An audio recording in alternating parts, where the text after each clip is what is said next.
Welcome to Influential Entrepreneurs, bringing you interviews with elite business leaders and experts, sharing tips and strategies for elevating your business to the next level. Here's your host, Mike Saunders.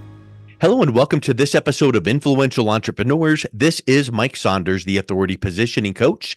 Today we have back with us Stephen Ng, who's the founder of Stephen Ng Financial Group, and we'll be talking about long-term care to leverage retirement wealth. Stephen, welcome back to the program. Yep, no problem, Mike. Always good to have you interviewing me.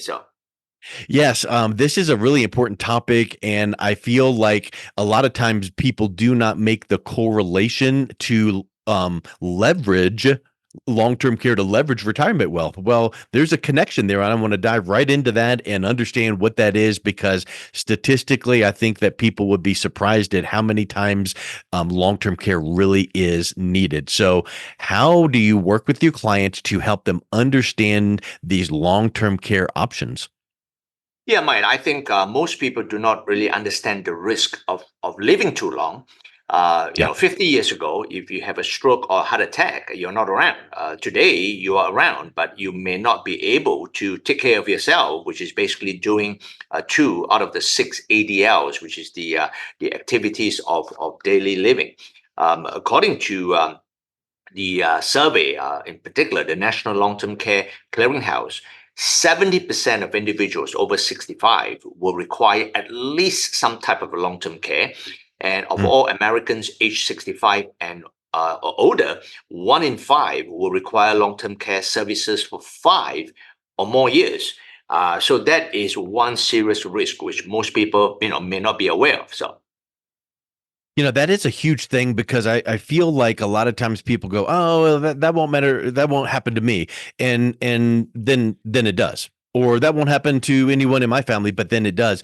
And I think that there's a distinction too in the types of long-term care. So you might need long-term care with full services, but you might need just some long-term care with some assisted care. So there's some different things that people should consider, because that statistic of 70%, that's pretty staggering.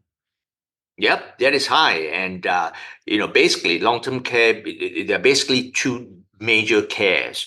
One is, whether you're going to end up in a nursing home, or secondly, it is in-home care. The care are being, taken, being provided at home. So basically those are the 2 main categories, Mike. And I think that a lot of times people these days, they get so resistant to, don't put me in a home, or don't put me, I'll be fine on my own. But there's that, transition of, you really need some more care. So you need to be where that care is. But then for the people that want to be kind of taken care of in their home, one question that I'm sure people have is, can I pick my own care provider? So in the realm of long-term care, is that an option where you can say, look, my nephew is a licensed nurse or whatever? Can you have your choice in who is providing care for you in your home? Yeah, as long as the person is obviously certified, licensed, no problem. Yeah. You can have the as long as they're licensed to take care of you, but you cannot just have anyone just to take care of you, because most of the time when you need long-term care, you are not, you really need someone who is well trained to take care of you, obviously. Yeah. But at least it's nice to know that you do have some choice. So that's really powerful. And I know also that long-term care can be pricey. So when you're working with your clients, what are some of the strategies that you recommend to help them lower and mitigate those costs of long-term care? Yeah, I think most people are not aware that there are actually 5 main strategies that we educate our clients and prospective clients via webinar and through our seminars and all that. Mainly, firstly, the first one is using a fixed annuity. To leverage that particular risk. Number 2 is life insurance with a long-term care rider. Number 3, which is being less used, which is a pure long-term care rider. This is used a lot, probably 15 or 20 years ago, less used right now. And number 4, to meet with one of my elder care attorneys to draft out an irrevocable trust. And finally, if you are wealthy enough, you just basically self-insure it yourself. So those are the 5 main strategies that we use to mitigate the risk of long-term care. I find that really interesting because I think that if someone were to be asked, what is your first impression when you hear about long-term care insurance? They would say it's expensive. Yeah. And we know that it can be, but with some of these five strategies, maybe there's some ways to structure it where it's much more affordable. But I heard this one time, and I want to get your thoughts on this too. Like if you drive your car and you have your car insurance, and if you don't have an accident or make any claim against your car insurance for one whole year, you cannot go back to your carrier and say, hey, I never used my insurance, so send me my premiums back. It just doesn't work that way. But with some of those, like the pure long-term care standalone policy, you're paying a premium and it will protect you if you need long-term care. But if you didn't need it, those premiums are just paid to the insurance company. Whereas some of those other options, and we don't need to get into details or into the weeds, but I feel like it's nice for people to realize some of these other options with riders, if you need it, it's there. But if you don't need it, it's providing you some of these other benefits that are helping to grow your retirement. Yep, you're absolutely right, Mike. Example, the strategies on the fixed annuity and the one with the life insurance with the long-term care rider. I mean, if you go to sleep and you just do not wake up tomorrow, basically, you do not need long-term care, right? You basically Yeah. have a heart attack and you're gone. If you use any of those, then hey, whatever that is left, not used, whether it's the death benefit or it's the account value of the fixed annuity, will just pass on 100% to the beneficiaries. So you're not wasting Yeah. your Yeah. premium dollars or whatever, unlike a pure long-term care policy. So Yeah. you're absolutely right, Mike. So And I think there's a time and place for any of those, but which one is right for you? Well, get with someone that can explain and understand what you need. So let's kind of focus on what role does long-term care play in protecting retirement wealth? Because I think that's one of the things that you're so focused on is growing and protecting and leveraging. So how should people look at long-term care as far as incorporating it into their retirement and financial plan? yeah, good question, Mike. Basically, long-term care insurance strategies are designed to help our clients to protect against the depletion of retirement wealth. This is one major risk that would deplete one's retirement assets. Retirees should definitely leverage some of their assets when they are still cognitive, they're still able to make a decision and relatively healthy to do so. This is one area where time is of the essence. The earlier you plan, the better. And the type of strategies used will largely depend on one's investment assets, net worth, health history, and family history, obviously. So again, no one size fits all, but there's definitely a way to incorporate that in because, like what you just said, there's a major risk that could deplete retirement assets. Let's kind of talk a little bit about that. I know we're not going to give guarantees or exact figures that are guaranteed, but what are some insights on the potential costs? Because we know it's expensive, but how expensive really is it? Because you just said that they can deplete retirement savings, and we want to mitigate that as much as possible. Yep, good question, Mike. The average cost of long-term care, either in-home care or nursing home, runs nationwide around $100,000 yearly and Mm, expected to increase by 8% each year. Example, a wow. private room costs around $100,000 a year, in a nursing home, is projected to run around 142,000 by 2030. So that is some big number that would definitely deplete Wow. whatever assets that you have. So Exactly. And if you're not ready for that, it depletes it. And then now you have no, those funds are gone. One thing too, you had mentioned the types of long-term care. And I think that we don't need to get into, again, descriptions and detail, but I think that there's something that a lot of times people don't realize, like, wow, those numbers sound like a lot, 100,000 and 142,000. Well, if there are different needs in your long-term care, it could even be more expensive than that. For example, I know that if you have dementia needs, that's going to be more expensive than just traditional long-term care, right? oh yeah, definitely, Mike. I mean, in terms of the numbers I gave you, remember that is an average cost, right? Yeah. Average could be a little bit lower than 100,000, depending on where you are, and average can be more than that, depending on what kind of cognitive disability, dementia, Alzheimer's, and all that, which is going to be much more, obviously. So. Yeah, that's a really good point. And again, more and more statistically, more and more people are having those kinds of needs. So I think that it's like if you plan for the worst and the worst does not happen, you feel good that at least you planned for it and you were prepared. So what are some of the ways of incorporating these kind of long-term care considerations, giving your clients peace of mind?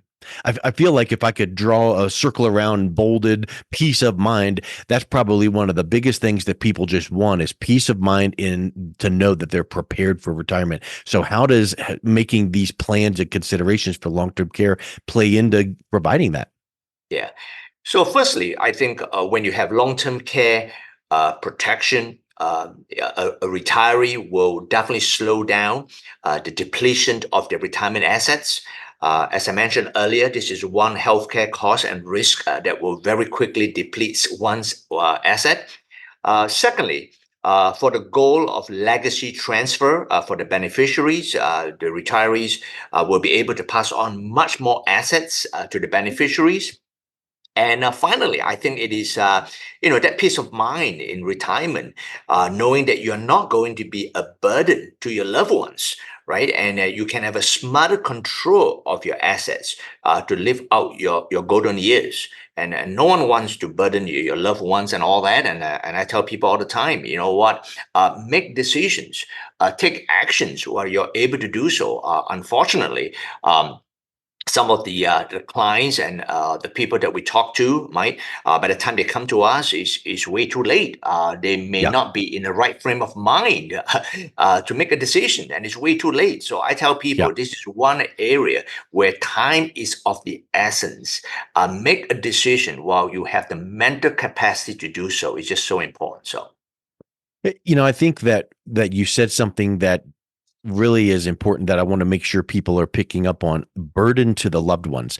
There's two aspects of that. There's the one aspect of here's the loved ones that are just living their life, and then here's mom or dad that needs this help, and now the kids have to deal with this, and they don't know the process. They don't know how to pick homes and long-term cares and all of these things. That's a burden, but also the worry and anxiety that the person feels like, I now need long-term care. I don't want to be a burden to my loved ones. So making these plans ahead of time sets that, it's kind of like that nice blue ocean feel, like here's the nice calm waters and we know it's smooth sailing ahead, and it makes you feel good that you prepared, and it takes away that burden to the loved one. So have you had times where you've had clients that put this in place and just kind of communicated that to you, that it just feels so good that we've got this taken care of? oh yeah, all the time. I mean, I tell all my clients all the time that no one plan to fail, but many people fail Mhm. to plan. I can give you examples and examples. Over my 32 years in practice, of clients that took our advice. In fact, one of my clients. Before he passed away, he had suffered, dementia, Alzheimer's.